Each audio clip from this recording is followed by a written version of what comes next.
Good morning. Good morning. Welcome or welcome back to Bookeemonsters. My name is PK. It is Wednesday, July the 31st, the last day of July. We are here to look at the new releases being set into the wild this week. And on Wednesdays, we look at those that are romance. Every day of the week, we look at a different genre. Mondays, we look at cozy mysteries. Tuesdays, we look at mysteries and thrillers. Wednesdays, like today, we look at romance. Tomorrow on Thursday, we'll be looking at fantasy and science fiction. And then Fridays is Freeform Fridays. We look at whatever I want to look at. All righty. Hope you had a good night. Quick announcements. I don't have sprints on Wednesday night. Excuse me. So I don't have sprints tonight. But there are sprints tomorrow night. I do them 3 times a week, every Tuesday and Thursday evenings and Saturday afternoons. Speaking of afternoons, good afternoon, Helen. How you doing? How's it going over there?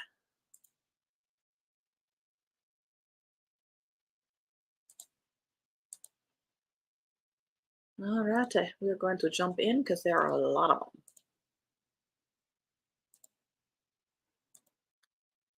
At first, on the first website I checked out, there were only like a couple. It's like, ooh, this might be a tough week, but no, I did find more. Good, thanks. Good, good, good.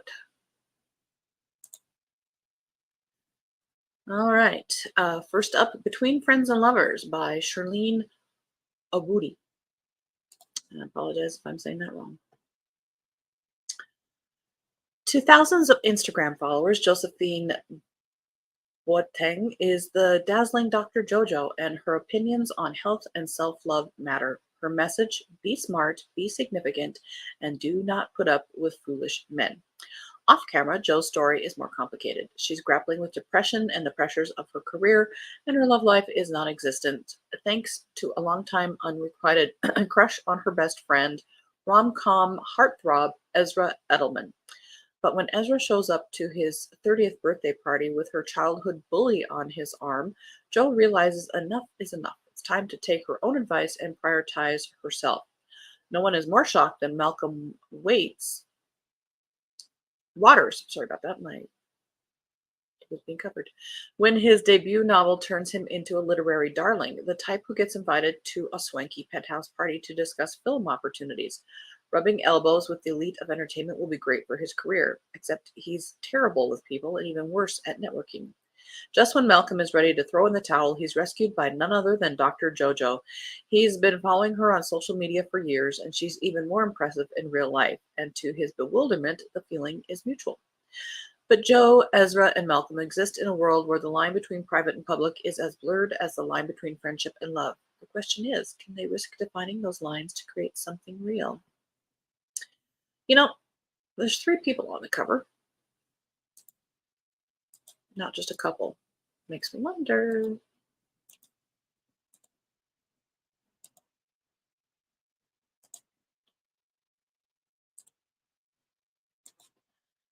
Hi, Elena. Happy birthday from yesterday. How'd it go? My birthday was yesterday, and it was great. I got my free birthday drink, and my dad ordered Chili's yesterday's dinner. Oh, noms. Hope you had a very good day. Hi, Mary. Good morning. It's afternoon over the pond. So nice to see you here, Helen. Happy Wednesday. Hi, Elena, as well. Mary, you're looking snazzy. Oh, thank you. My pattern shirt. Slow Dance by Rainbow Roll. This is a Reese Book Club pick, if that means anything to you. I know who it is. They're just friends, best friends, allies. They spent entire summers sitting on Shiloh's porch steps dreaming about the future. They are both going to get out of North Omaha. Shiloh would go to college and become an actress, and Carrie would join the Navy. They promised each other that their friendship would never change. Well, Shiloh did go to college, and Carrie did join the Navy, and yet somehow everything changed. Now Shiloh's 33, and it's been 14 years since she talked to Carrie. She's been married and divorced. She has 2 kids, and she's back living in the same house she grew up in. Her life is nothing like she planned. When she's invited to an old friend's wedding, all Shiloh can think about is whether Carrie will be there and whether she hopes he will be. Would Carrie even want to talk to her after everything? The answer is yes, and yes, and yes. Well, way to spoil the plot. Oh, we know it was going to have a happy ending. It's a romance.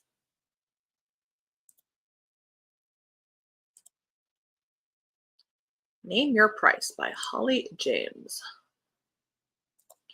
Did I win anything last night? No, I did not. I was kind of surprised because usually I do with jewelry, but more people are buying jewelry apparently. I didn't tune in because I had no tickets. First, I think for me. Yeah. It was nice to see the winnings spread around a little bit. Olivia Martin and Chuck Walsh have chemistry, too much chemistry perhaps. Their every interaction as a couple and either lights the house up with sexual tension or burns it down with anger. After one huge, very public fight, they finally break up for good, or so they think. Someone was filming their dramatic argument in the street, and because Olivia's parents were Hollywood royalty, and because Chuck's an actor whose star is on the rise, the video goes viral. When Name Your Price, a reality game show, sees the footage, they invite Olivia and Chuck to shoot a very unusual challenge.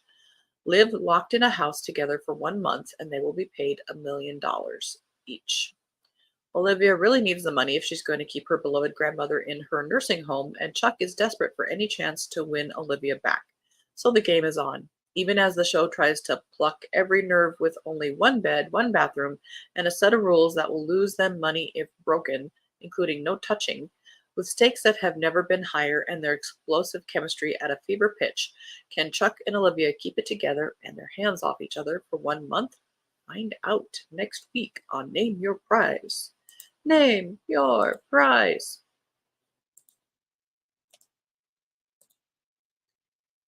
It amazes me the ways they come up with people to be on reality shows, fake reality shows in the rom-coms. New Dreams for the Village Nurse. A totally gorgeous feel-good romance by Tilly Tennant, second in the Village Nurse series. This is in the Lake District of England. Audley Oakcroft can't imagine living anywhere but the village of Thimbleberry. Since moving there after her husband's death, the villagers have welcomed her with open arms, and it's been a long time since she's felt this happy. Another reason for the sparkle in her eyes is her blossoming romance with Heath, who showed her that second chances at love can happen. But when a chance meeting with Heath's glamorous ex-wife Mila sparks a terrible argument between the pair, and with Audley's patience keeping her too busy to repair the cracks in the relationship, things begin to feel a little shaky, especially when Simon, a handsome new GP with dark eyes and broad shoulders, arrives in Thimbleberry, and Heath shows a jealous side that Audley has never seen before. Audley knows how lucky she is to have found Heath, but when she discovers that Mila has been secretly visiting Thimbleberry, she fears the worst. Heath tries to reassure her, but why did he keep Mila's visits a secret? Did Audley make a mistake when she opened her fragile heart, or is she letting the hurt from her past stand in the way of her future?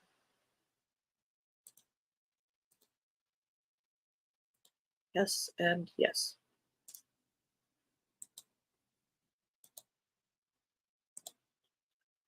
Party Favors by Soraya Wilson. Apparently the price of $2 million each. But that's the price. For a party planner in awe of the royals, daydreams fit for a queen might come true.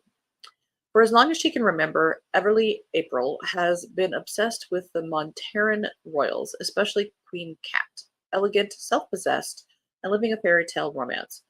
As for Everly, her career as an event planner has stalled, and so has her love life.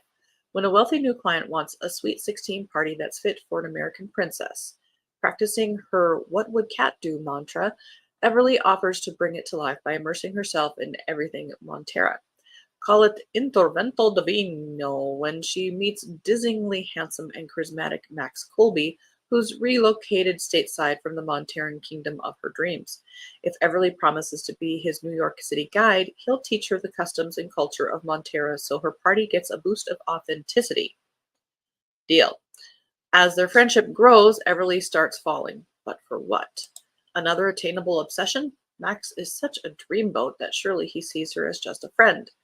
Her royal to-do list is in order. She's revamping her life and learning to believe in herself. Maybe, just maybe, there's a chance for fate to bring Everly her happily ever after all.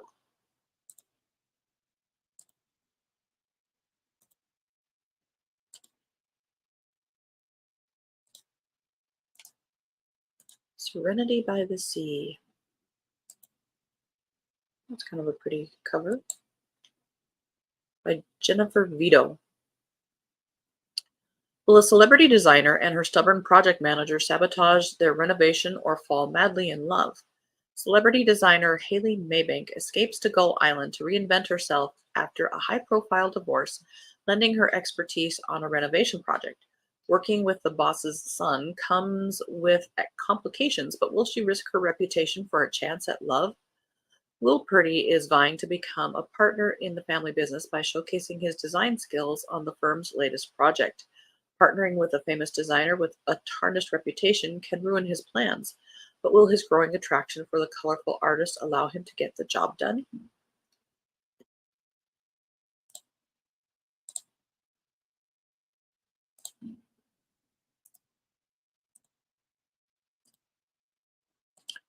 Shadow Target, sixth in the Shadow Team books. So this is romantic suspense. Fate was not finished with U.S. Marine Corps Captain Shep Porter and Willow Chamberlain, his ex-wife, a former Air Force combat jet fighter pilot. Shep works undercover with Delos, a global charity organization, and his upcoming assignment is to reinforce the charity's many schools in northern Ethiopia, a dangerous region known for international terrorists who hunt, kidnap girls and women and sell them into European sex trade. No one is more shocked than Shep when the Delos mission team tells him Willow is the pilot in command. Can he get along with his ex-wife and focus on the many civilian schools that need security upgrades? After all, it was his issues that had forced Willow out the door. Now, as his heart blossoms with hope for a second chance, he wonders if he dares tell her the truth that he still loves her. Does she still care for him? Unbeknownst to them, a cutthroat terrorist organization is stalking Willow in earnest. Will love be enough to save her?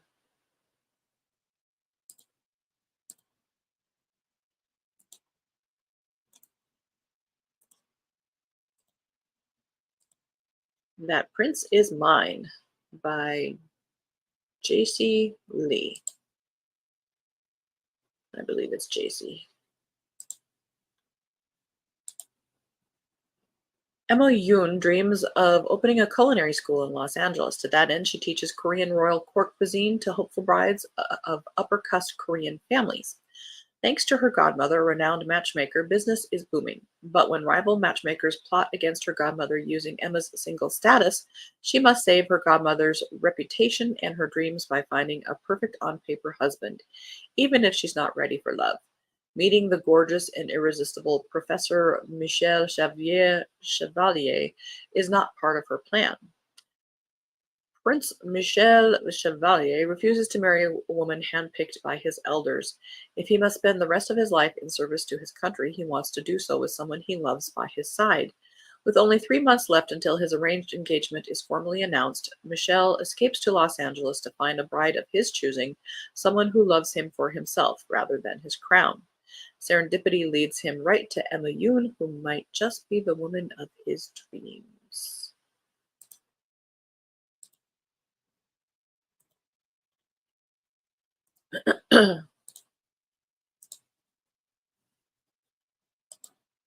Coffee's required.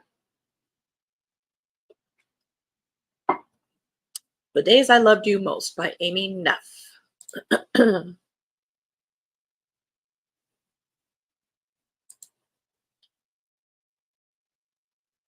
In the summer of 1941, on the New England shores where they were raised, Evelyn and Joseph fell in love. Now, more than 60 years later, with a lifetime between them, they have gathered their 3 grown children to share the staggering news. She has received a heartbreaking diagnosis, and he can't live without her. So, in 1 year's time, they will end their love story on their own terms. Over the next year, the couple retraces their past, all the joys and regrets that brought them to this moment. They embark on a journey to live out their greatest dreams and to connect with each other, with each of their children. But as their final days draw closer, they must confront the stark reality of what's to come and make peace with the legacy they will leave behind for their family. spanning the 20th century from World War II to 9/11 and beyond. This book is a timeless tale of unwavering devotion.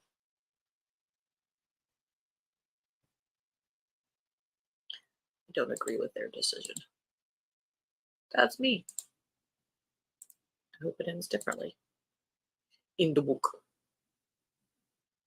The Fiancé Dilemma by Elena Armas.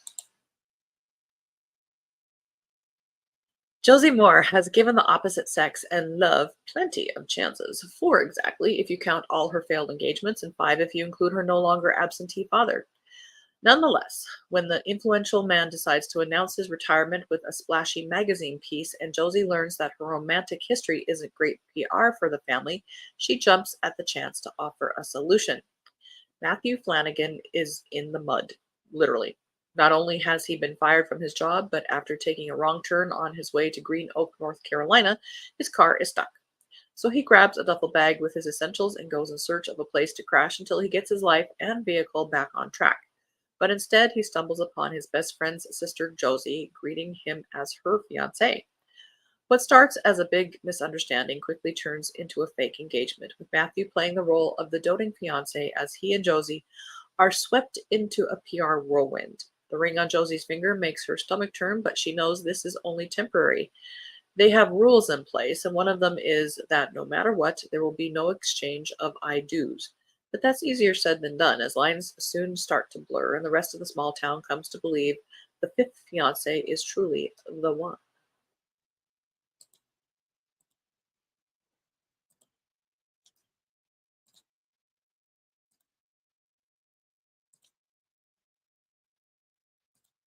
The Scenic Route by Katie Ruggles. First, Beneath the Wild Sky. Why date a mountain man? Because climbing him will leave you breathless. Felicity Pax loves her job. She craves excitement, and being a bounty hunter gives her that in spades. So when her estranged mother disappears with a small fortune in tow, Felicity chases her like she would any other skip. Too bad she didn't barter on having increasingly infuriating and infuriatingly hot P.I. Bennett Green on her tail.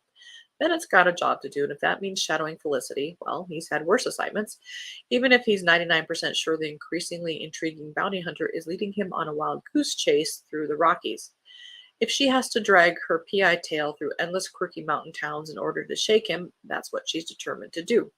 But it isn't long before Felicity's intended distraction turns up a mystery worth solving, and Bennett becomes the unexpected partner she never realized she needed. As things heat up, Felicity will have to decide what's most important to her, staying one step ahead of the enemy or giving herself freedom to experience the adventure of a lifetime.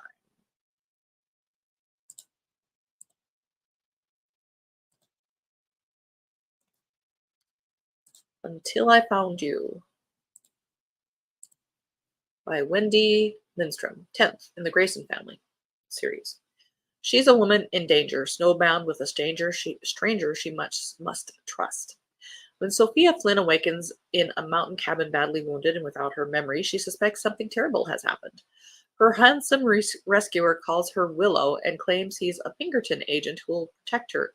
Alone, injured, and totally at his mercy, she's afraid to trust a stranger, but Gray Sullivan is her only hope of surviving, especially with a fierce snowstorm hammering the cabin and somewhere out there who might want her dead. Their forced intimacy ignites a spark that leaves her wanting more. But when the storm lets up, will Gray consider his duty over and return to his own life? Or is there something real happening between them that will make him stay and protect her?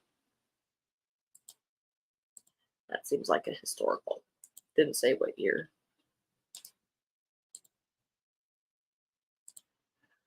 One Year Ago in Spain by Evelyn Skye.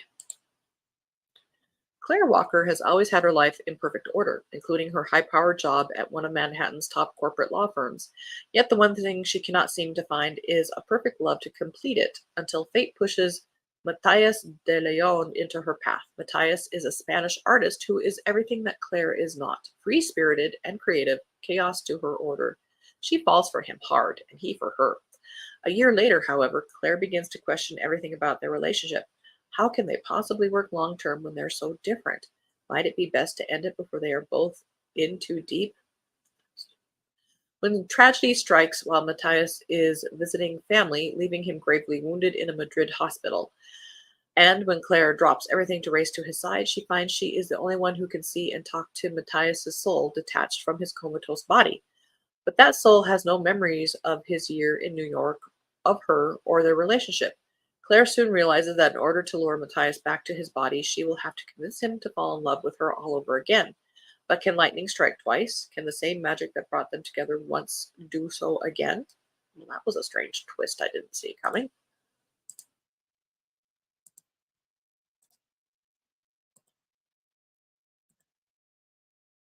We Were on a Break by Joe Lovett. A Summer to Remember. Stranded in Italy with all the planes grounded due to volcanic ash, Callum puts his fate in the hands of a stranger.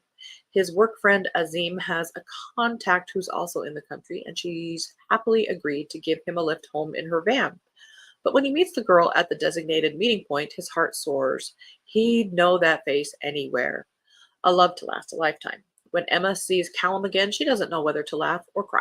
It's taken so many years to heal her heart. Can she really spend 2 weeks with this man in close quarters? As they embark on the drive of a lifetime, it certainly feels like fate has had a hand in reuniting them. But forgetting past rifts and overcoming resentments isn't so easy. Can the gift of time and forced proximity bring them back together again? A gorgeous romantic comedy set against the beautiful sights of Italy and France. That one actually might have some potential. Last one, and the bell's about to ring. Second Chances at the Little Love Cafe by Lucy Mitchell. If she's honest, Alice has stopped believing in the power of love. Finding your fiancé in bed with a woman he met during his bachelor party will do that. So when Alice's first love, Noah, the one who got away, reappears in her seaside hometown after more than 20 years, the cynical single mom doesn't know how to feel. However, when Alice and Noah are left in charge of the Little Love Cafe while the owner goes abroad, her jaded attitude has a negative effect on the business, and soon the hashtag Heartbreak Cafe threatens to start trending. She's on a sure path to self-destruction. A family feud is brewing, and the cafe is in peril. Can anyone help them turn things around, or is the Little Love Cafe doomed to close its doors for a final time?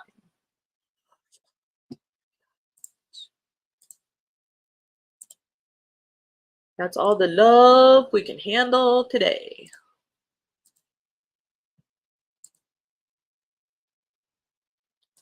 Yes, definitely a new idea. Yeah, talking to the soul. You do such an amazing job of timing your selections with the bells. Hope you and everyone has a great day and hope to see some of you later at Thunderbolt's Descendants. Thank you very much.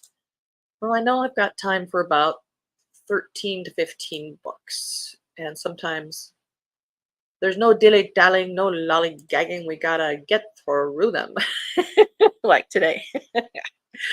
Thank you guys so much again. I don't do sprints on Wednesday night, so you are marked free of doing sprints tonight. We do have them tomorrow. Actually, I think there's something going on with the Killing Cozies group, but I'm not quite sure about that, so don't quote me. But I do have them tomorrow night at 6 p.m. Mountain Time, 8 p.m. Eastern. I often start early because traffic is better in summer, so be sure to hit the notification bell. Sometimes it works, sometimes it doesn't. Tomorrow we'll be looking at fantasy and science fiction. Hope you have a very good day. Please take care of yourselves. Please. I love you guys. I don't want to lose you to silly things. Speaking of silly things, real quickly, Mary, you weren't on last night. Our receptionist almost came so close to falling for one of those scam phone calls, but at the very last minute, we convinced her it was a fake. So be careful out there. They are out there trying to get you. In the meantime, please read good books. And as the banner says, don't be a bookworm, be a bookie monster. Nom nom nom. Have a good day and God bless.